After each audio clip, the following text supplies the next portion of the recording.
Professor, acho que o áudio do senhor está mudo. Não dá para escutar nada, não. Só repetindo uma página 3.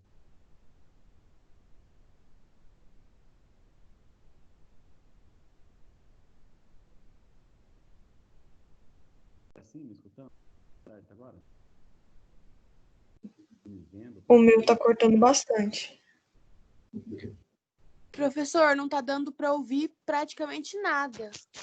Sério? Também não tô escutando nada não, professor. Só um segundinho.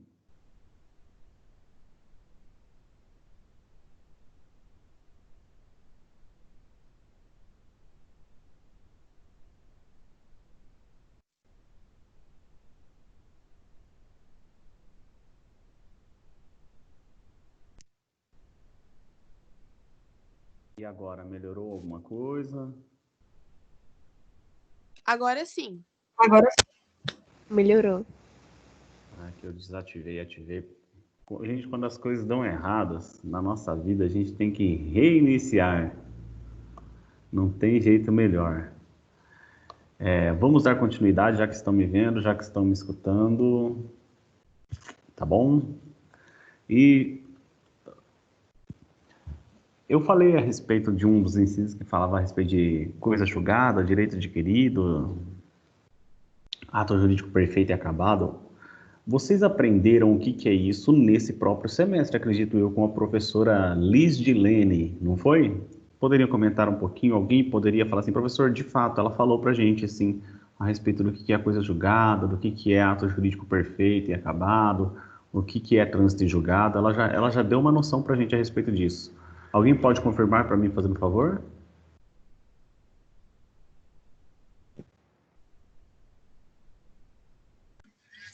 com quem?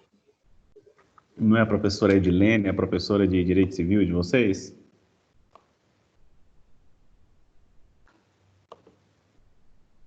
Não é? É que eu entendi outro nome, desculpa. Eu falei Liz Dilene. É de propósito. É que agora vocês não vão encontrar ela, mas fala que o professor Paulo chama ela de Liz Dilene, o que ela vai falar? Mas tiveram essas conceituações com ela?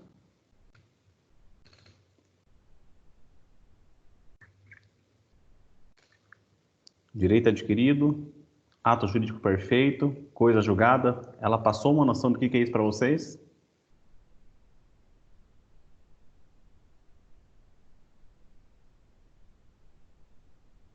Vocês estão tendo aula de direito civil, não é isso? Alguém pode se manifestar aí? Professor, assim, eu faltei algumas aulas dela, então eu não sei se ela trabalhou isso no dia que eu faltei, então eu não sei, mas os dias que eu assisti, ela não trabalhou esse conteúdo, não. Vamos lá. Gente, assim, eu vou fazer a leitura do próprio material, porque ele explicou de forma muito rápida e perfeita, né? A lei não prejudicará o direito adquirido. Na verdade, deixa eu explicar um pouco mais para vocês. O que é um direito adquirido? É quando o direito objetivo, a norma, a regra já estipulada, ela me assegura tal direito. Esse é um direito já adquirido. Querem pegar um exemplo? Eu fiz a faculdade de Direito, eu sou uma pessoa de reputação ilibada, eu fui aprovado no exame da Ordem dos Advogados do Brasil, e eu preenchi, portanto, e fui lá e me inscrevi, me cadastrei e paguei a anuidade. Eu tenho o direito de ser considerado um advogado, eu preenchi todos os requisitos objetivos que a lei determina que eu pratique, que eu preencha. Eu pratiquei todos eles. Eu tenho o direito de me tornar um advogado? Tenho. Agora, vocês acreditam que eu fui aprovado no primeiro exame da ordem, depois da minha faculdade, e eu passei 2 anos sem me cadastrar, sem me inscrever? Foi, eu quis fazer pós-graduação, eu não quis começar a advogar logo de começo. E aí, vocês acreditam que 2 anos depois eu pude me inscrever porque eu já tinha o direito adquirido? Então é isso, o direito adquirido é quando a lei objetiva, ela já assegura tal direito para você e fica na sua faculdade, no seu direito subjetivo de você escolher se você vai exercer ou não aquele direito. Não pode vir uma lei posterior e ferir esse seu direito adquirido. É uma norma da nossa Constituição. Dando continuidade, também do ato jurídico perfeito. Está escrito lá no artigo 104 do Código Civil que a validade do negócio jurídico requer agente capaz, inciso 1, inciso 2, objeto lícito, possível, determinado ou determinável, inciso 3, forma prescrita ou não defesa em lei. Se eu preenchi um contrato cumprindo todos esses requisitos dentro da lei, não pode vir uma lei posteriormente e dizer que esse meu ato jurídico perfeito, ele deve ser desconsiderado. Naquele tempo, como eu preenchi todos os requisitos da lei, aquele negócio jurídico foi praticado dentro da legalidade, com todos os requisitos, ele é um ato jurídico perfeito. Ele é um ato jurídico perfeito. Então, aquilo que foi feito, eu fiz uma doação para você, fiz um negócio desse. Doei, o ato jurídico perfeito. Pode vir uma lei posterior, colocar um novo requisito e falar que aquele ato jurídico do passado está totalmente errado? Não pode, porque a nova lei tem que respeitar o ato jurídico perfeito e acabado, que é parte da doutrina diz. Então, se nesse exemplo, já é um ato jurídico perfeito. E trânsito em julgado, que eu parafraseei, não sei, eu estou com a palavra parafrasear na cabeça, que eu exemplifiquei para vocês, que ocorre quando alguém provocou o Poder Judiciário e o Poder Judiciário já julgou a respeito o mérito daquele conteúdo e, tendo julgado o mérito, não mais recursos possíveis existem. Então, ou porque a parte não recorreu e houve a preclusão temporal e, por consequência, o trânsito em julgado, ou porque a parte já se valeu de todos os recursos existentes e não mais recursos existem, transitando assim em julgado depois da intimação, tá bom? Então, vejam, o inciso 36 trata a respeito dessa previsão que é vedada, então, por leis posteriores, desrespeitarem esses direitos que eu acabei de falar para vocês. Além disso, existe o princípio da retroatividade benéfica. A lei não pode retroagir, salvo se ocorrer em benefício do réu. Então, vocês vão estudar no direito penal que existem diversos princípios, né, da abolitio criminis, do indúbio pro réu, etc. E se vir uma lei criminal posterior que seja benéfica para o réu, essa lei vai ser aplicada. Se for maléfica em relação ao réu, não vai ser aplicada. Só que isso aqui não é só no direito penal, não. O princípio da irretroatividade benéfica prevista no inciso 16 da Constituição, desculpe, no artigo... É isso mesmo. No artigo 40, no inciso 40 do artigo 5º da Constituição, coloca o princípio da retroatividade benéfica. Então, vamos fazer a leitura.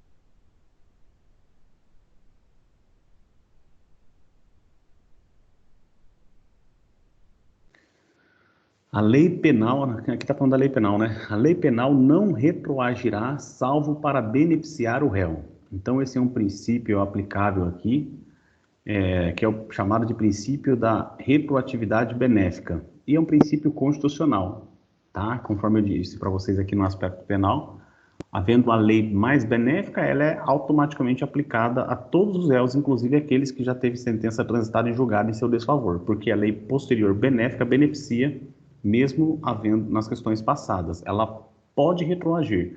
Olha só, uma lei benéfica pode retroagir, uma lei maléfica não pode retroagir nesses aspectos penais, ok? Vamos pegar exemplo. Imagine que para determinado crime a pena seja de 15 anos. E uma lei posterior passa a considerar que aquele crime, a pena não deve ser de 15 anos, mais de 10 anos. E imagine que uma pessoa já estava ali há 11 anos na prisão. Por força dessa nova lei, essa pessoa vai poder pedir o alvará, o contramandado de prisão, o alvará de soltura, etc. Essa pessoa ela vai poder pedir a sua liberdade, porque pela nova lei, aquele crime não é mais penalizado por 15 anos. É com 15 anos, mas sim com 10 anos. Entenderam o sentido da lei mais benéfica poder retroagir? Ele já tinha uma sentença transitada em julgado contra ele. Veio uma lei posterior e ele foi beneficiado por essa lei posterior. tá bom? E aí é inciso 40 do artigo 5º da norma constitucional. Um princípio muito bacana também, gente. Só um segundinho que tem gente pedindo para abrir a porta aqui. Um princípio muito bacana também é o princípio do juiz natural. Vamos fazer aqui a leitura dos incisos 37 e dos incisos 53. Dos incisos 37 e 53. Só um segundinho.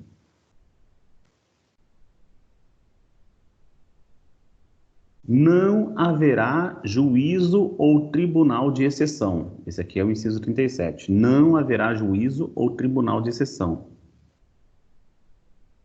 Agora, 63. Ninguém será processado nem sentenciado senão pela autoridade competente. Gente, o princípio do juiz natural é um princípio que traz segurança jurídica. Você que está aí deitado na sua cama, sentado na sua cadeira, em pé, com o seu fonezinho de ouvido, não sei. Imagine só que uma pessoa te acuse. Imagine só que essa pessoa te acuse de você ter ferido a honra dela em uma manifestação numa rede social que você tenha feito. Você vai lá na rede social, você simplesmente comentou a respeito de alguma coisa. Eu sou a favor disso ou sou a favor daquilo. E aquela pessoa se sentiu ofendida porque você falou, eu sou a favor disso ou sou a favor daquilo. A pessoa foi lá, ajuizou uma ação contra você. Imagine só que essa pessoa, ela pudesse escolher quem que seria o juiz para julgar esse caso. Você fala assim, pô, se a pessoa pudesse escolher o juiz, com certeza, mesmo eu não tendo praticado nada de errado, essa pessoa ganharia a ação. Porque se ela pode escolher o juiz, então aí eu já não vou poder mais confiar que vai ser um juiz imparcial. Entenderam, gente? Quando a gente fala do juiz natural, quando a gente fala em proibição do juízo de exceção, quando nós falamos aqui no inciso 63, que ninguém será processado e nem sentenciado senão por autoridade competente, é isso, o Código a Constituição e os códigos processuais, eles trazem o quê? Eles trazem as regras de organização do Poder Judiciário. E tribunal de exceção seria ser criado um tribunal que desrespeitasse as regras de organização do Poder Judiciário. Então imagine só que ocorreu um fato desse, e mesmo você sabendo que existe um juiz competente aqui em Tangará da Serra, quando eu falo competente, ele tem a competência quanto àquele assunto. Todos os juízes são competentes. O que eu falo assim, um juiz competente, que ele tem competência, tem juiz do trabalho, tem juiz da área eleitoral, tem juiz da área comum, tem juiz do âmbito federal. Tem várias formas de a gente falar da atuação de um magistrado, só que eu falo assim, um juiz competente para tratar do julgamento daquele processo. Então, se já existe aqui um juiz competente para o julgamento de um processo de danos morais, por exemplo, não faz sentido ser escolhido uma pessoa aleatória, né? Todo mundo fala assim, nossa, deu um rolê aleatório esse final de semana. O que é alguma coisa aleatória? É algo que nada programado, nada previsto, nada é aleatório. Então, vejam, um tribunal de exceção é a criação de algo de forma aleatória, específica para aquele ponto. No Brasil, isso é vedado. Se houver uma sentença emitida por quem não é um juiz competente, e a gente chama isso de juiz natural. Quem que é o juiz natural?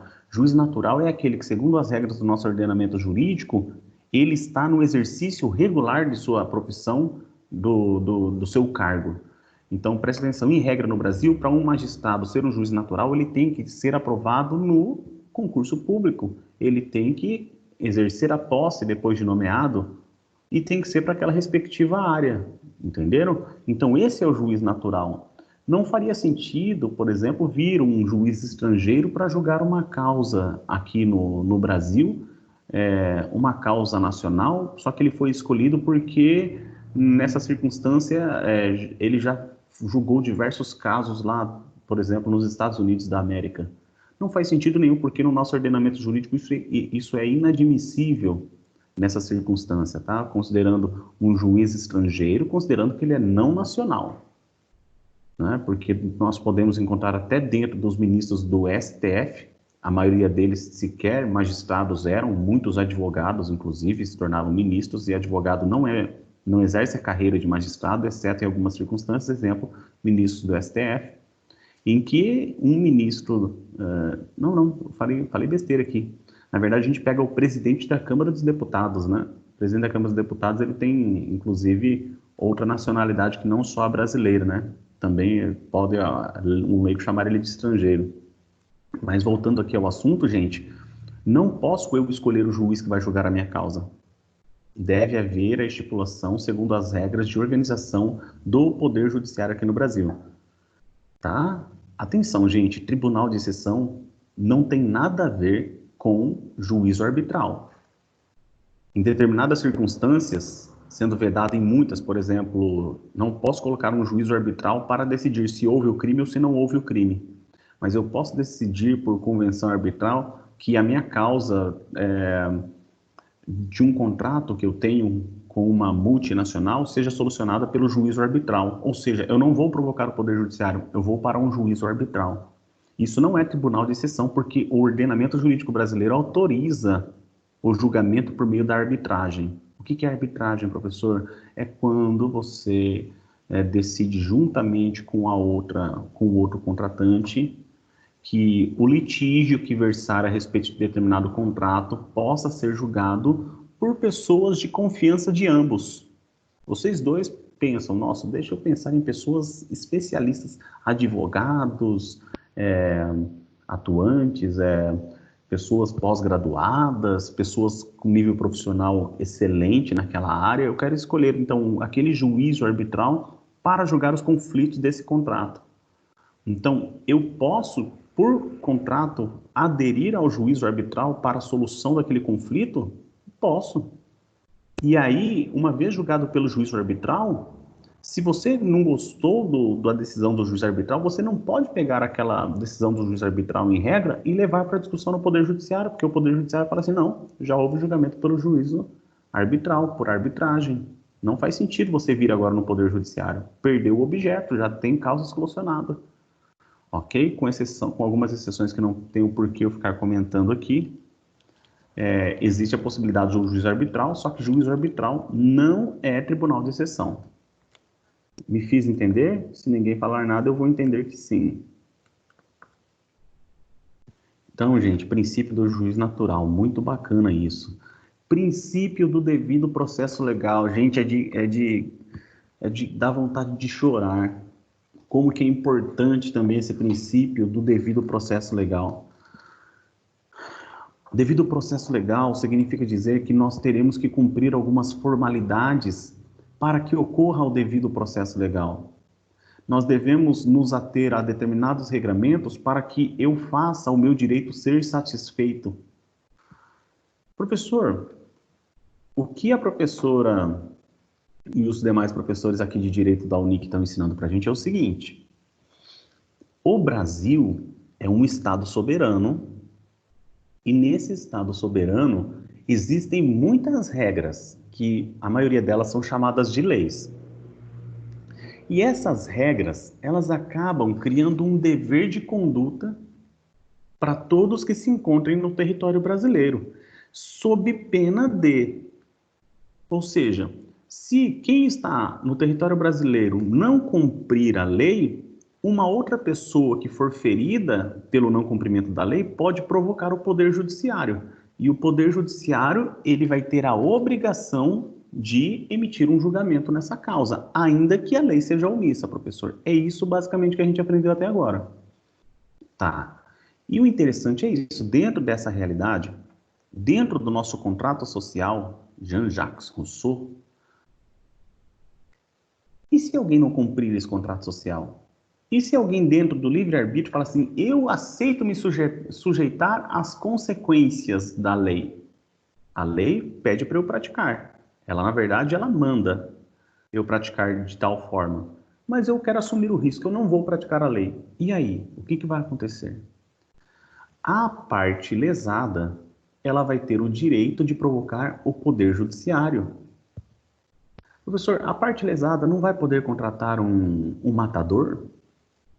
A parte contrária não pode contratar um cara, um atirador? A parte contrária não pode publicar na rede social, denegrindo a imagem da pessoa que feriu a lei? Então é o seguinte, é claro que não. O que o devido processo legal mostra? Ela mostra pra gente a seguinte forma.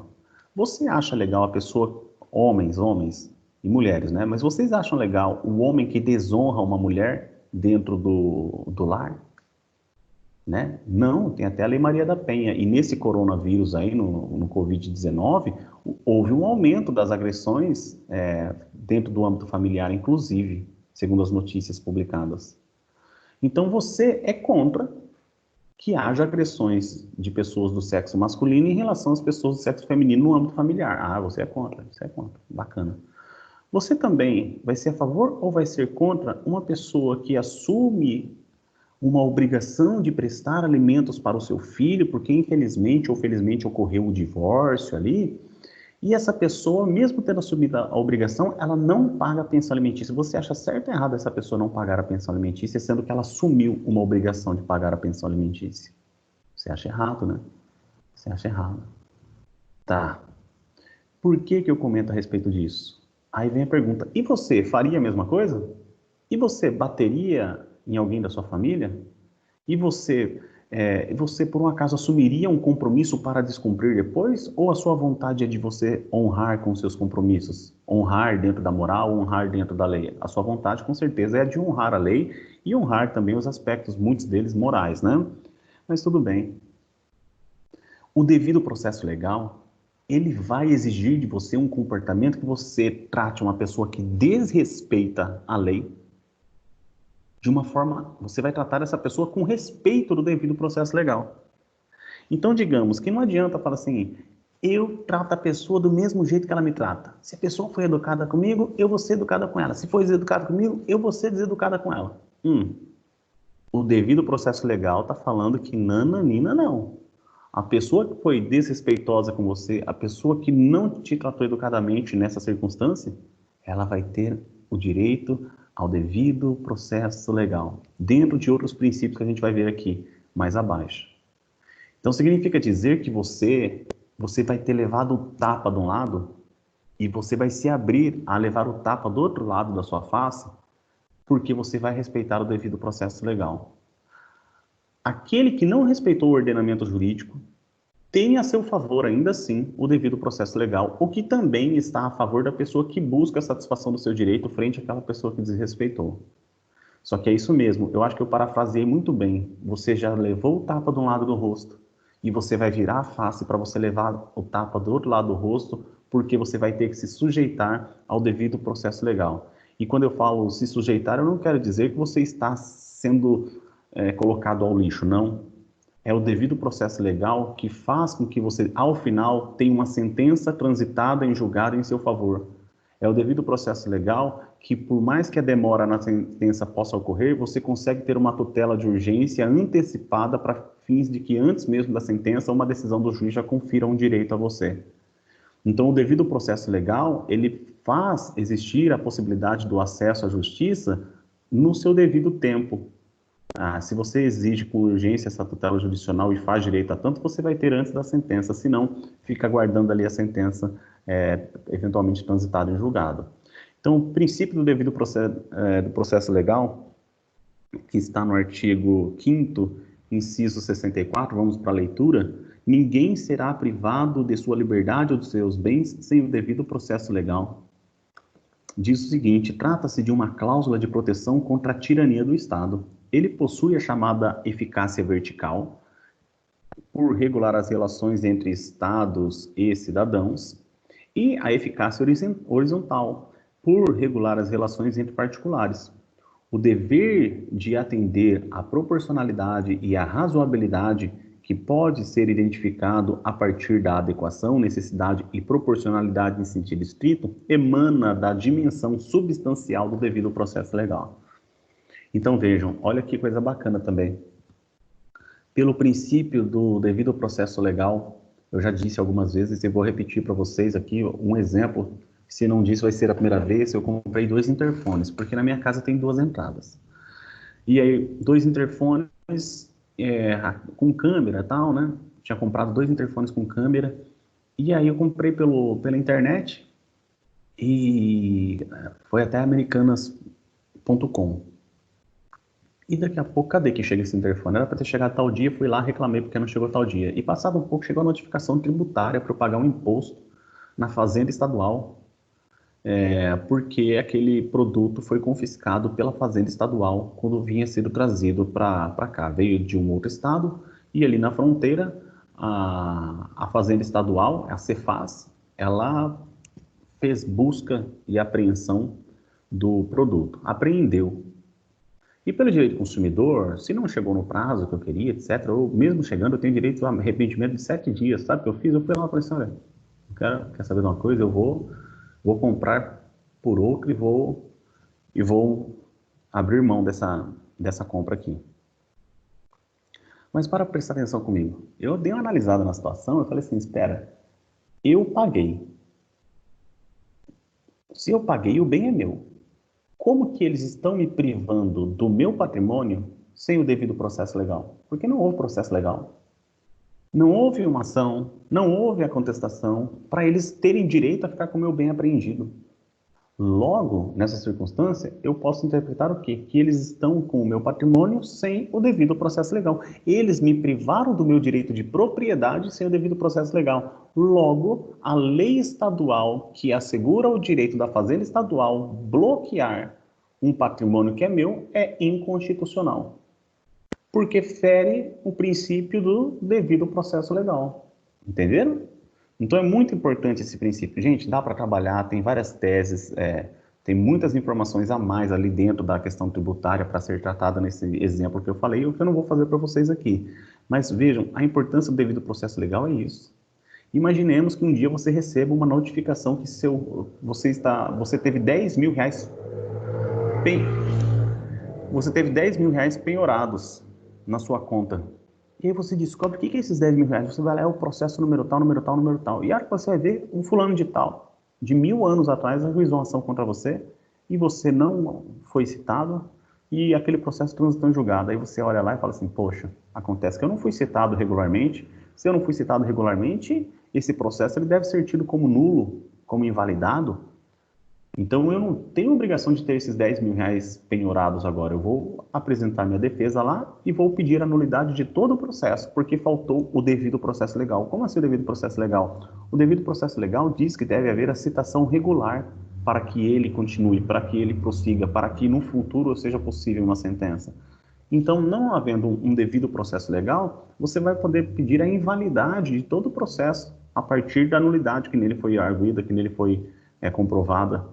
Então, o devido processo legal é muito importante também. E veja só, você só pode ser privado de sua liberdade e de seus bens se houver o respeito ao devido processo legal. Um outro princípio muito importante para vocês trabalharem também dentro da norma constitucional é o princípio do contraditório e da ampla defesa previstos no artigo 5º, inciso 65. Vamos lá para a leitura. Diz o artigo 5º, inciso 65, aos litigantes em processo judicial ou em processo administrativo e aos acusados em geral, são assegurados o contraditório e a ampla defesa com os meios e recursos a ela inerentes. Então vejam só, gente. O princípio do contraditório, o que seria contraditório? O contraditório é um princípio aplicável à parte requerida, à parte ré, à parte contra quem está sendo promovida a ação. Contraditório é o direito de contradizer o que foi exposto pela parte autora. É o direito de se manifestar em relação ao que foi pedido pela parte autora. Então, o princípio do contraditório é isso. A ajuiza uma ação contra B.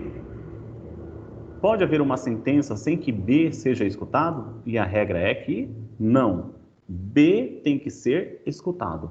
Por força do quê? Por força do princípio ao contraditório.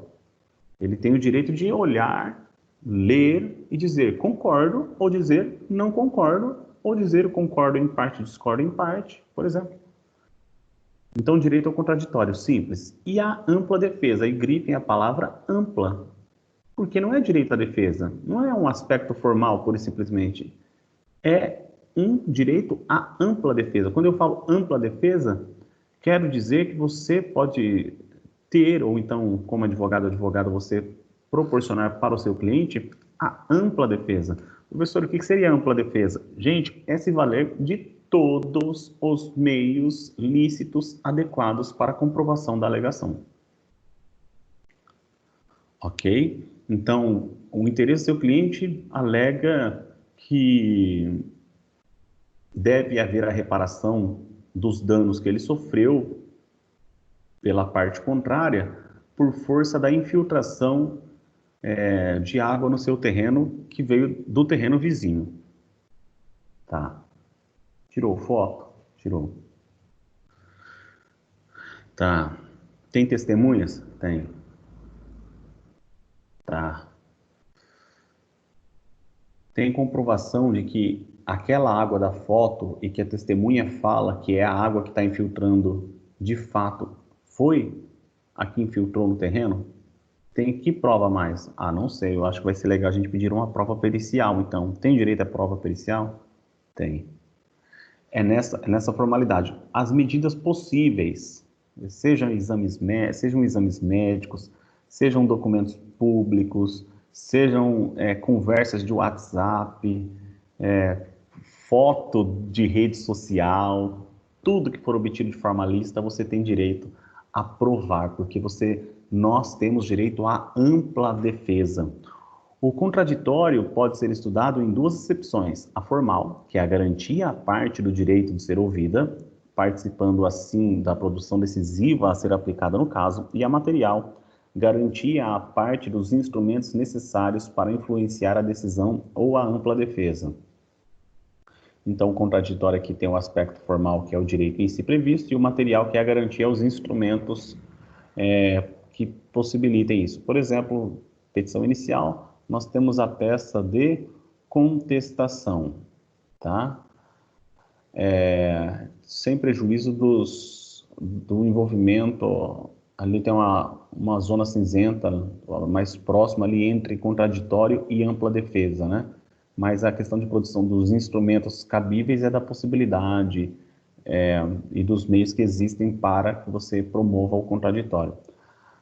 Aqui, continuando a leitura do próprio material, página 162, as liminares que são proferidas antes mesmo da citação, eu vou explicar isso para vocês, da parte contrária, representam a mitigação do contraditório em prol da efetividade do processo.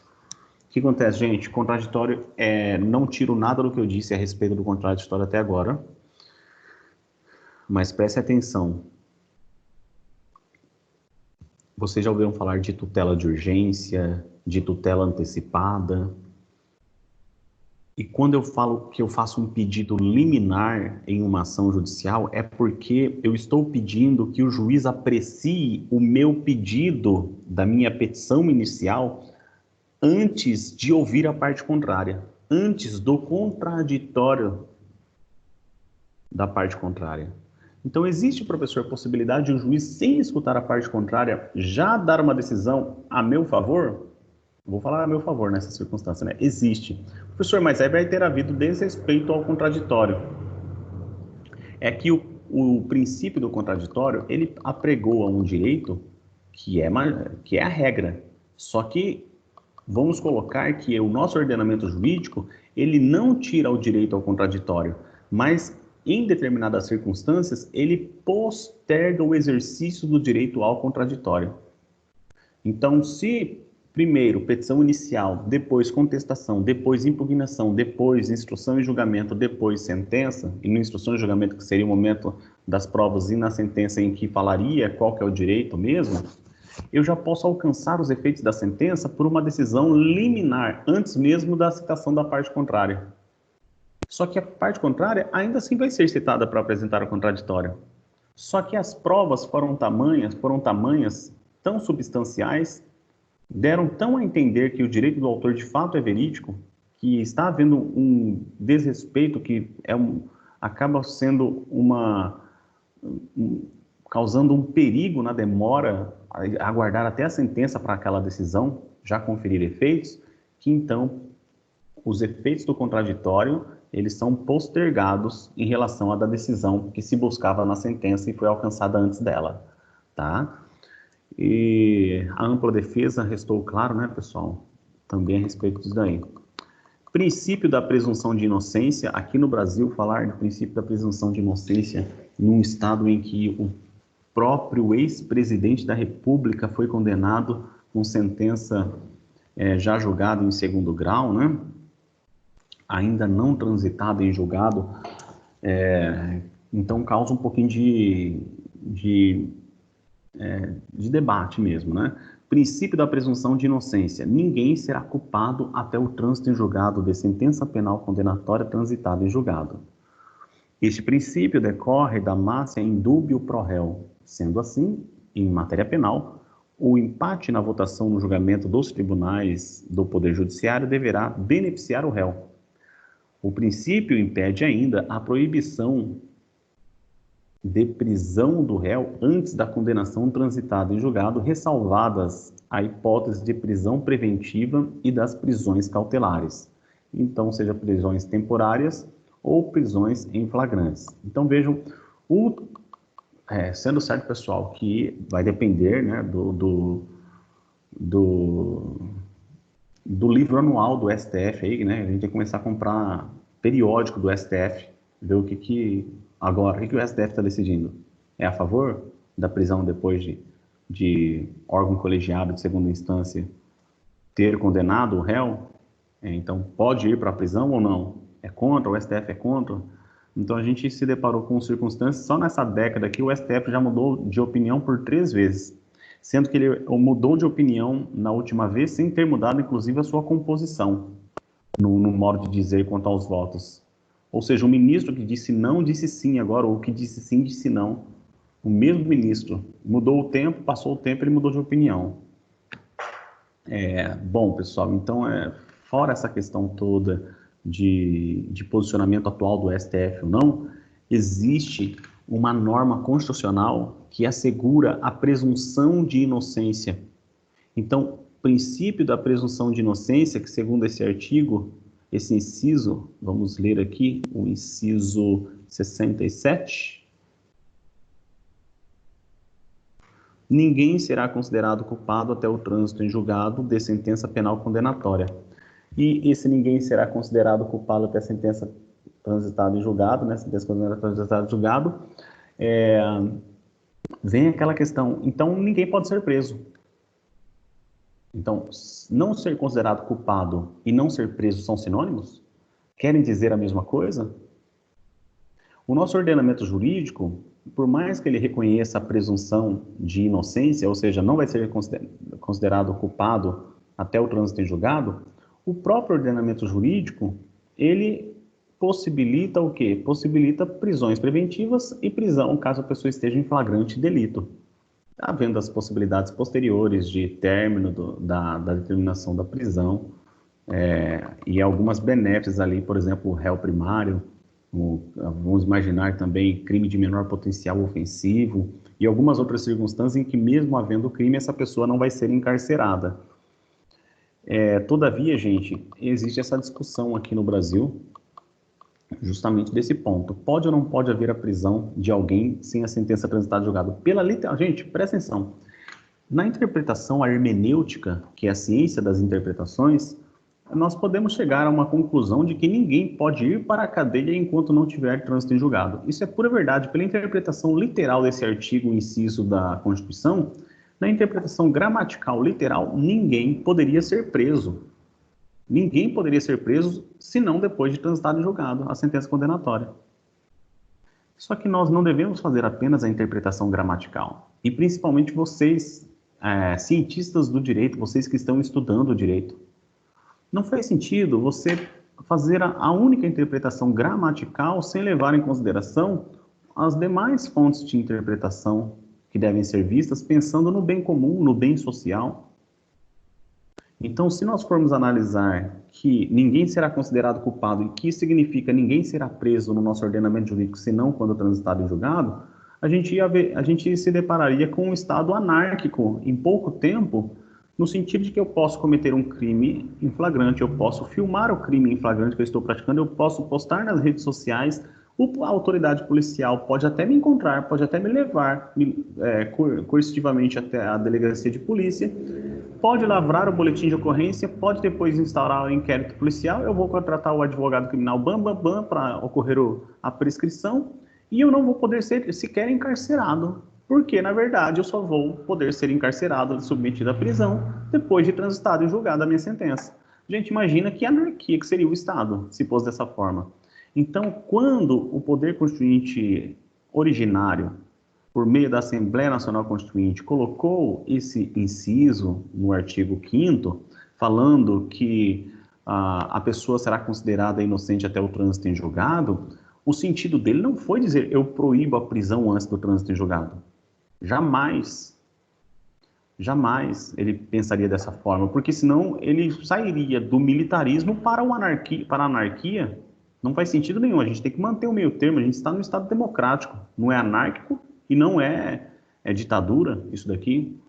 Então, gente, a interpretação, eu sou muito a favor, gente, embora existam alguns erros nos julgamentos, não tem como negar que existam erros que venham a existir, eu sou muito a favor de que, havendo a consideração em primeiro e em segundo grau, sem passividade de recursos que demonstrem a apreciação probatória, eu acho que já deveria haver a possibilidade de prisão dessa pessoa. Não importa o tipo de crime, se foi com agressão física, se não foi com agressão física, porque temos crimes, as investigações, mais de 11 investigações estão existindo quanto às verbas do Covid, empregadas a favor do combate ao Covid-19, de secretários, de ministros que estão desviando essa verba.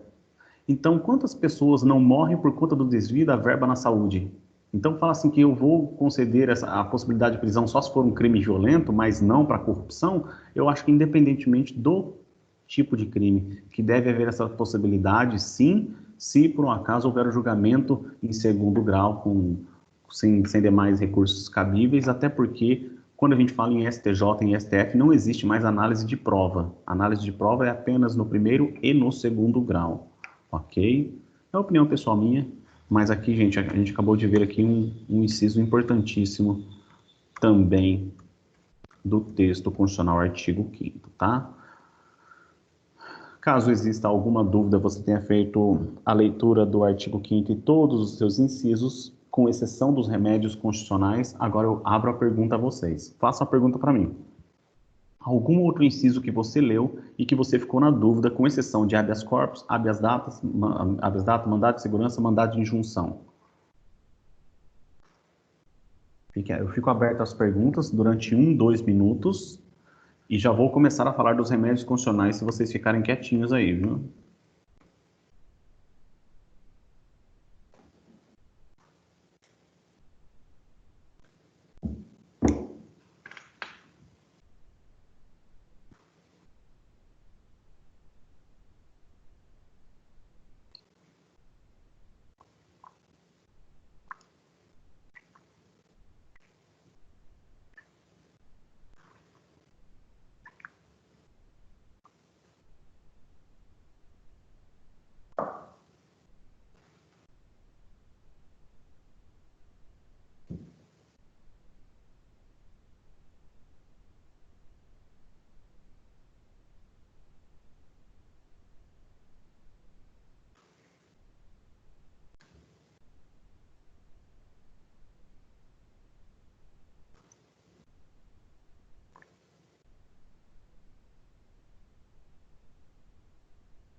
Sem mais?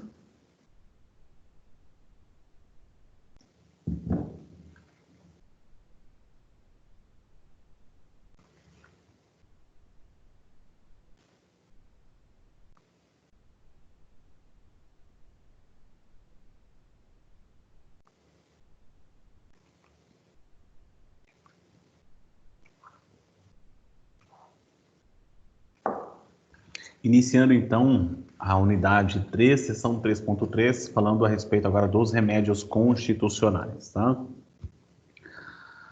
Remédios constitucionais. O artigo 5º, antes dele, está escrito assim, dos direitos e garantias fundamentais. Gente, direito é uma coisa, garantia é outra coisa.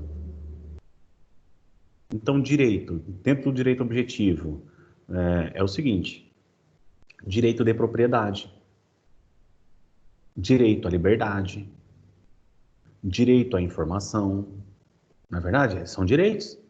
Gente, por incrível que pareça, você sabia que o direito à propriedade é diferente da própria propriedade? É uma coisa muito absurda, assim, né? Você fala assim, ei, essa propriedade é minha.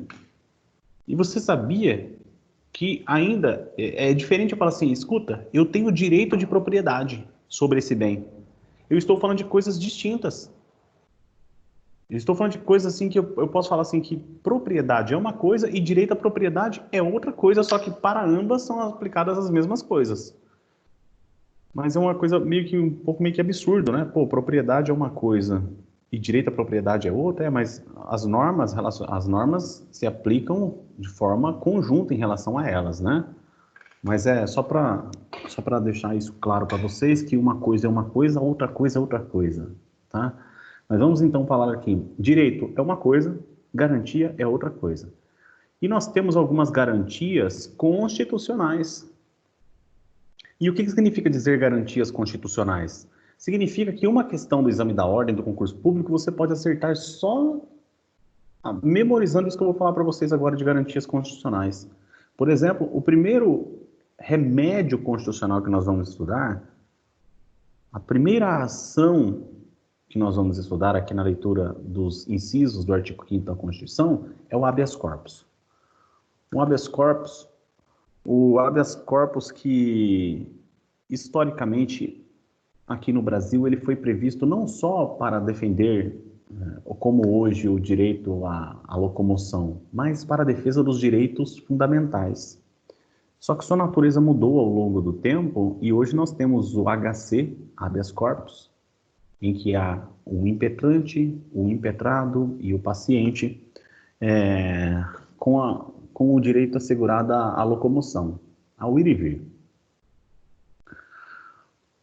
Quando eu falo em habeas corpus, eu vou falar, preste atenção, você acha que quando alguém vai se valer do habeas corpus, esse alguém vai se valer para o juízo do trabalho, para o juízo civil, para o juízo criminal? Para quem? É claro que na sua cabeça, quando fala em habeas corpus, você já pensa em algemas. Quando você já pensa em algemas, você já pensa em direito criminal. Então você já vai saber que um habeas corpus, quando ele for requerido em juízo, ele vai ser requerido em juízo para o juízo criminal. Aí eu venho e faço a seguinte pergunta para você. Qual é a natureza jurídica do habeas corpus? O habeas corpus é uma ação de natureza jurídica de direito, e aí você vai colocar direito tal, direito tal, direito tal, qual deles?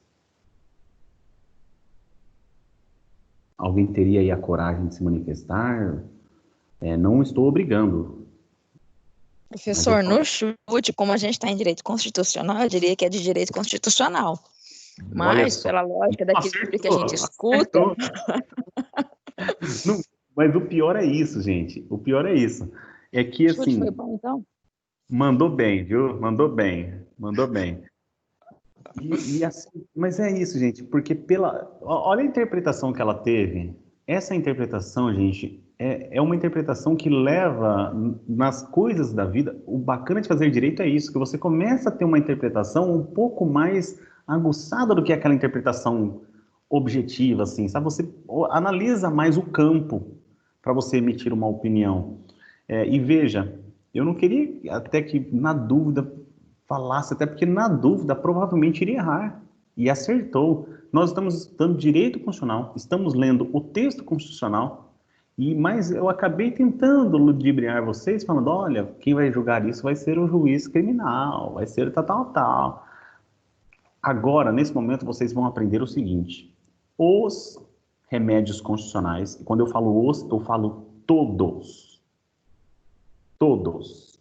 Olha só, é difícil encontrar isso, né? Sem exceção, né? Todos os remédios constitucionais têm natureza constitucional.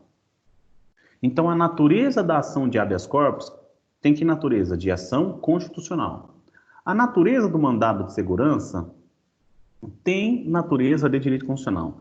A natureza do mandado de injunção tem natureza de direito constitucional. A natureza do habeas data tem natureza constitucional, tá? De ação constitucional. E o que vai acontecer? Mesmo eu falando que todos têm essa natureza, você pode se deparar com uma pergunta que ainda vai acabar tentando te pegar. É na pegadinha do malandro, Gugu Iê. O que eles vão fazer? Por exemplo, eles vão colocar assim: o mandado de segurança tem natureza de norma constitucional, exceto o mandado de segurança coletivo, vírgula, o qual tem natureza de direito do consumidor. Gente, olha que frase bonita. É uma frase que, uma vez colocada no papel, ele já falou uma informação que você estudou e que você já sabe. Olha, o mandado de segurança tem a natureza de ação constitucional, vírgula, exceto em relação ao mandado de segurança coletivo, vírgula, o qual trata de interesses transindividuais, individuais homogêneos, tal, conforme artigo 81 do CDC, do Código de Defesa do Consumidor, vírgula, o qual tem natureza de norma consumerista. Na hora, gente, sem brincadeira, ficou tão bonita essa escrita que até eu que estou criando aqui, eu fico pensando, rapaz, acho que eu ficaria na dúvida, hein? Acho que essa cai bem numa avaliação, hein? Uma coisa dessa. Então, do mesmo jeito, a banca examinadora do exame da ordem, de outros concursos, eles vão colocar que esses remédios constitucionais, eles têm natureza daquela matéria específica. Então, por exemplo, pode vir uma questão com a alternativa de que o habeas corpus tem natureza de ação criminal. Gente, não é uma ação do direito penal. O habeas corpus é uma ação de natureza do direito penal. Não é, é do direito constitucional. O habeas data do direito civil. Não é, é do direito constitucional. Todos esses do direito constitucional. A natureza jurídica. A natureza jurídica é a mesma coisa que eu falar para você. Você tem que natureza jurídica? Você vai falar, eu sou uma pessoa natural, brasileira, de nome, você vai falar o seu nome. Veja, você está falando qual que é a sua natureza jurídica. Você é uma pessoa natural, você tem tal origem, fala o nome dos seus pais, você recebeu tal nome, você está falando sobre si, sobre quem você é, qual que é a sua natureza jurídica. Você está se identificando. E quando a gente fala em natureza jurídica dos remédios constitucionais, eles têm natureza jurídica da norma constitucional. Logo, são ações constitucionais. Então, vamos pegar um exemplo. Você está estudando para o TRT, né? Estudando para trabalhar na área do trabalho, para atuar ali numa função, num cargo da área do trabalho. E aí, numa das questões do TRT, coloca que do recurso ordinário cabe o recurso trabalhista, o recurso extraordinário, que tem natureza de recurso trabalhista. Gente, existem diversos recursos trabalhistas. E, de fato, cabe recurso extraordinário na Justiça do Trabalho. É possível que, na Justiça do Trabalho, o advogado, no interesse do seu cliente, ele busque uma ação extraordinária para o STF. Isso é verdade. Acontece que, mesmo na Justiça do Trabalho, a parte se valendo de um recurso extraordinário para o STF, esse recurso extraordinário não perdeu a natureza de recurso constitucional, de natureza constitucional. Ele continua ainda com natureza de recurso constitucional, previsto no artigo 102, inciso 3, as alíneas B e C, depois tem que dar uma olhada especificamente em quais incisos da Constituição. Então, é assim, quando as pessoas se valem de algumas normas constitucionais, eles, dependendo da área, eles acabam falando assim, que o recurso extraordinário é um dos recursos de natureza trabalhista. Não, é de natureza constitucional. Então, fala assim, existe as ações do direito do trabalho, todas têm natureza... Não, então vocês têm que tomar cuidado com as pegadinhas da vida, tá? Primeiro ponto. Vamos dar lá, agora, a sequência em habeas corpus. Habeas corpus que é um remédio constitucional, que é uma ação de natureza constitucional, ele visa a proteger o quê? Então, primeiro passo, vocês podem colocar no caderno, primeiro, habeas corpus. Colocou habeas corpus, segundo ponto, vai na linha de baixo, coloca fundamento jurídico do habeas corpus. Qual que é o fundamento jurídico do habeas corpus? Fundamento jurídico, quando eu falo assim, fundamente juridicamente, eu estou falando para vocês o seguinte, qual é o código? Qual é o artigo? Qual é o inciso? Então, vamos lá para o inciso 68. Inciso 68 do artigo 5º da Constituição. O artigo 68 diz o seguinte: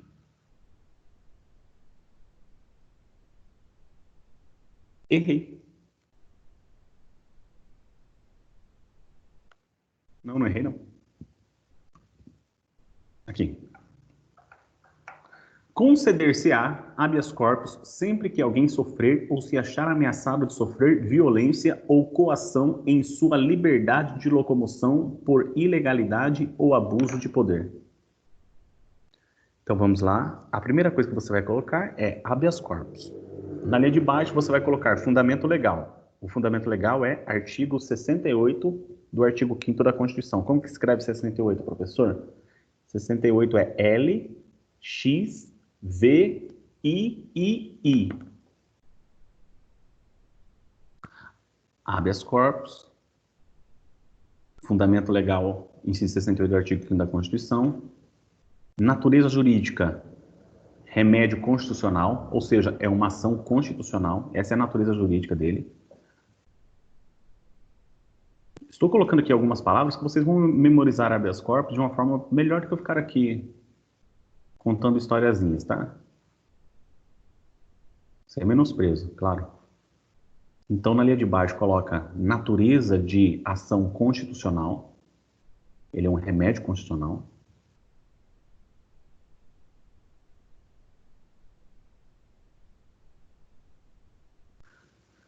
Na linha de baixo, eu vou colocar qual que é o objetivo, né, do HC. O objetivo, coloca aí. Objetiva a prevenir ou sanar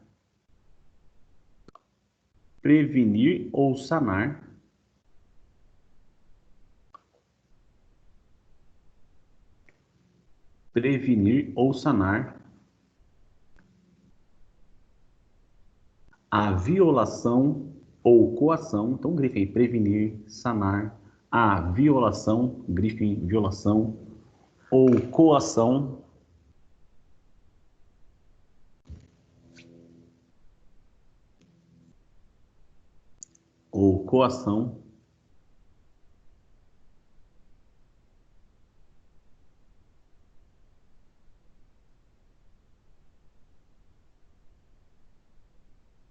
a liberdade de locomoção.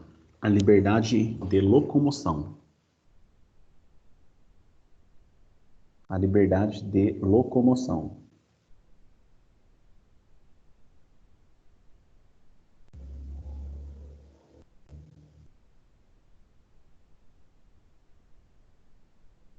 Na linha de baixo, agente réu, ou coloca aí, coloca agente réu no presente momento. Agente réu. Quem que vai ser, então, o coator? Agente réu barra coator.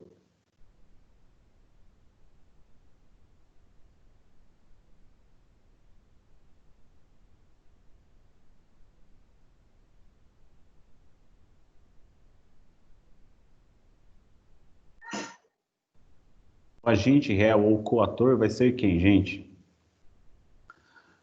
Vai ser a autoridade pública,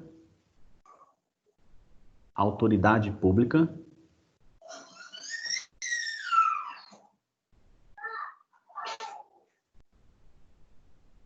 autoridade pública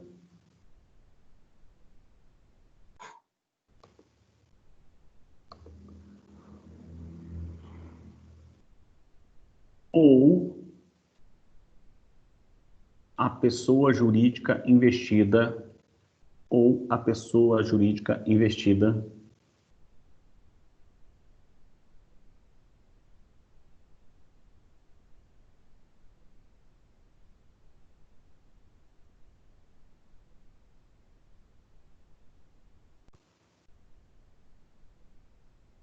No exercício das atribuições do poder público. Investida no exercício dos atributos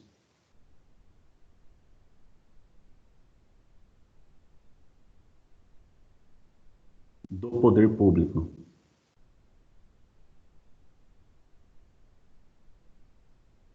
Professor, Pois não? eu tenho uma dúvida. Fique à vontade. Já me falaram que, por exemplo, que para um habeas corpus eu não preciso contratar um advogado, eu mesmo posso fazer um habeas corpus. Isso procede ou não? Com certeza. O habeas corpus, seriam as próximas informações que eu passaria para vocês. O habeas corpus é uma ação de natureza constitucional que não exige as formalidades do artigo 319 do Código de Processo Civil, sabe? Que é a petição formal, o valor da causa, essas coisas todas, exigindo apenas a assinatura do impetrante. É gratuito, tá? Não tem custas e não se exige a capacidade postulatória, ou seja, eu não preciso ser graduado em Direito, ter sido aprovado no exame da ordem, ter me inscrito nos registros da Ordem dos Advogados do Brasil, nada disso. Por isso, gente, que o HC parou de ser cobrado em segunda fase do exame da ordem, há muito tempo, porque não fazia sentido nenhum. Gente, caía HC direto na segunda fase do exame da ordem. Antes ali eu comecei a fazer faculdade em 2013. Né? E aí caía muito HC antes disso, só que parou de cair HC porque falaram assim, vocês ficam cobrando um documento que a pessoa não precisa ser bacharel em direito para escrever esse documento. Qualquer pessoa, não menosprezando, mas é no sentido de falar assim, a pessoa não precisa ser uma pessoa advogada para conseguir alcançar ou fazer um HC, né? Então parou, inclusive, de ser cobrado isso nos exames da ordem. Então, algumas características posteriores aí que a gente pode colocar é que não precisa de uma forma definida, alguns até feitos em folha de...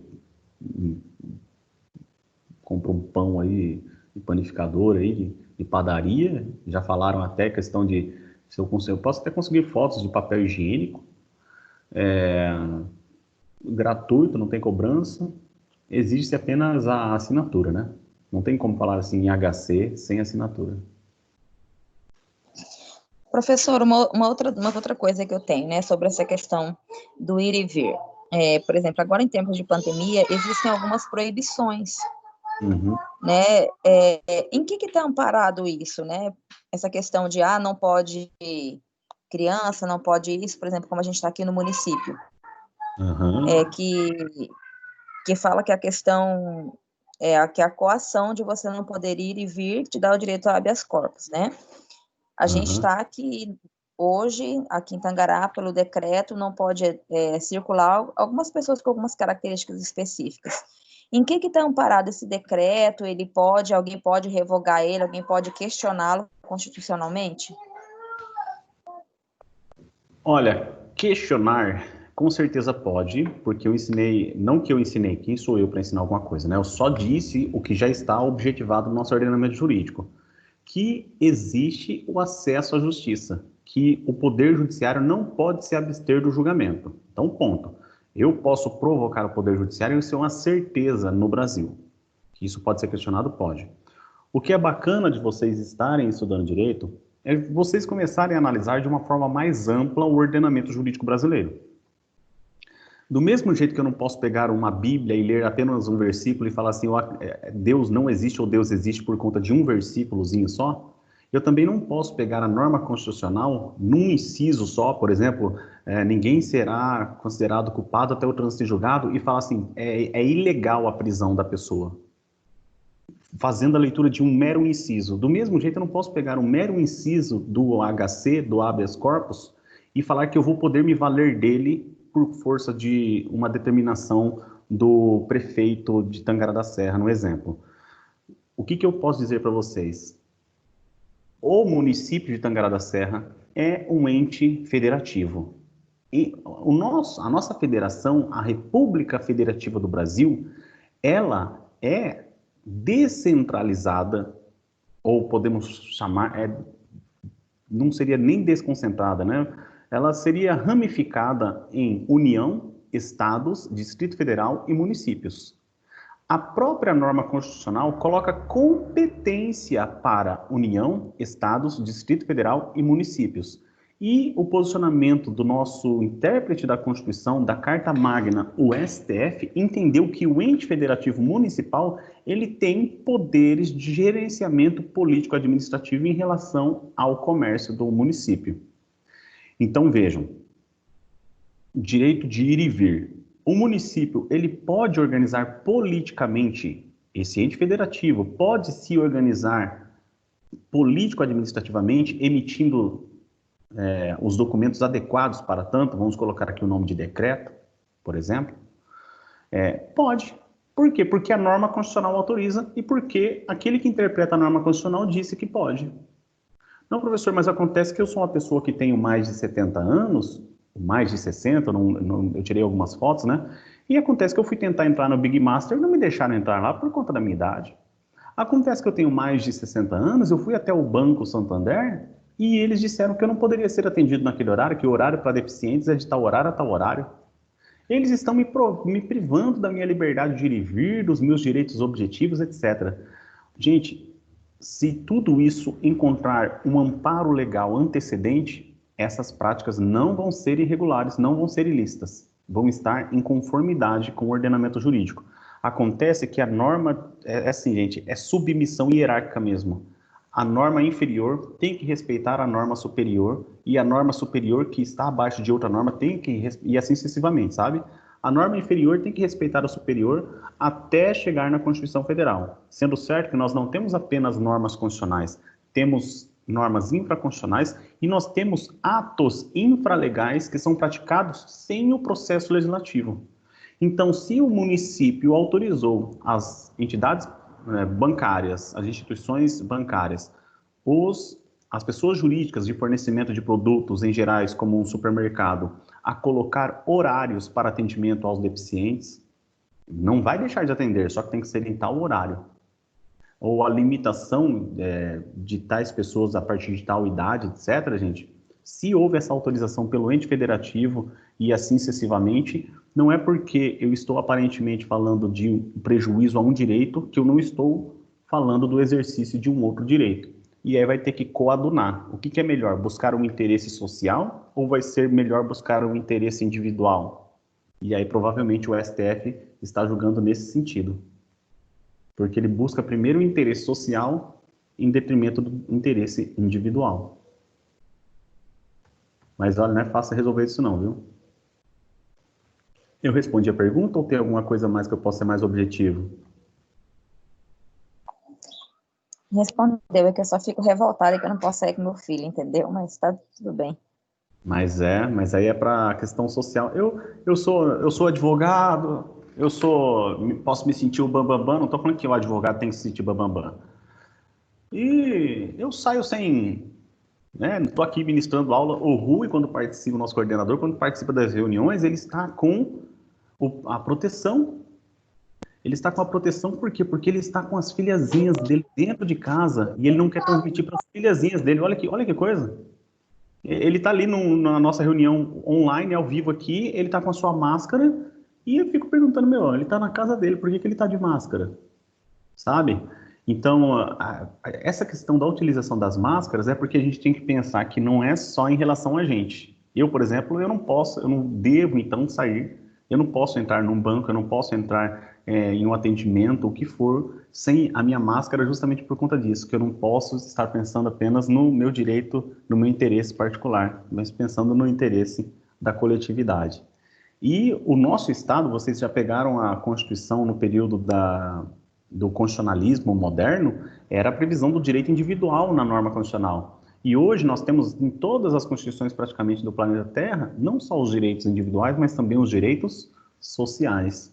Não que eu pregue o socialismo, eu sou contra o socialismo, porque não existe um Estado no Brasil que o socialismo deu certo, eu sou contra o comunismo, porque não existe um Estado que o comunismo ele não acabe sendo arbitrário, opinião pessoal, né, mas que deve haver o pensamento social, isso aí, assim, no interesse da sociedade, não só no meu interesse particular, isso eu também concordo.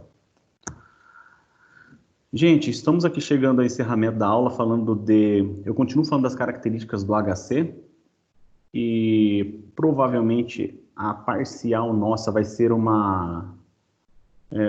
quero até que vocês se manifestem, quem estiver online aí, se vocês são a favor ou são contra. Embora eu possa outorgar isso a vocês, eu prefiro contar com a aquiescência de vocês, de a gente duplicar a nota da oficial na parcial, todos de acordo, ou vocês querem fazer uma avaliação parcial?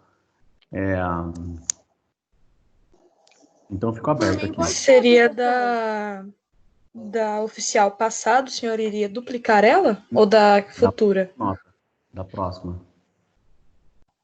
Eu duplico a nota que você tirar na oficial. Tirar para depois decidir? Mas... Né? Não, professor. Eu acho que nem Deus é desse jeito, porque Deus ainda fala pra gente. Olha, eu achei a ideia dela muito boa, sabia?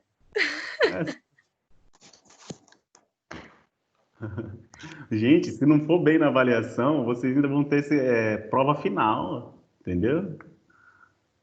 Não, eu fui mal no negócio, então eu prefiro ter uma avaliação para tentar recuperar alguma coisa, senão eu tô lascada. Então, beleza, então. Eu vou...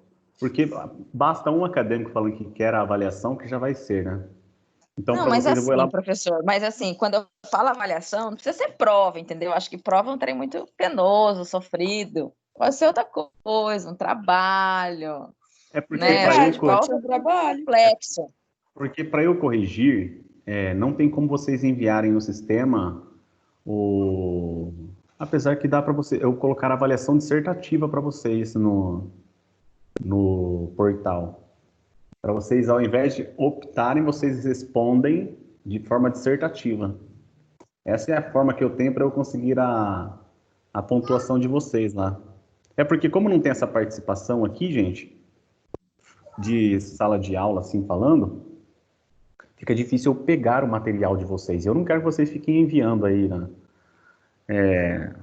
Tendo o trabalho de envio, né?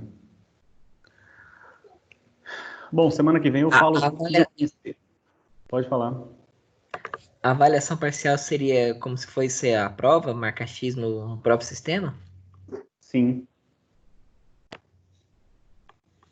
Aí, ao invés de eu fazer uma só, eu faço duas. Uma fica parcial e a outra fica oficial. Eu prefiro um trabalho, sinceramente. Eu também prefiro fazer um trabalho.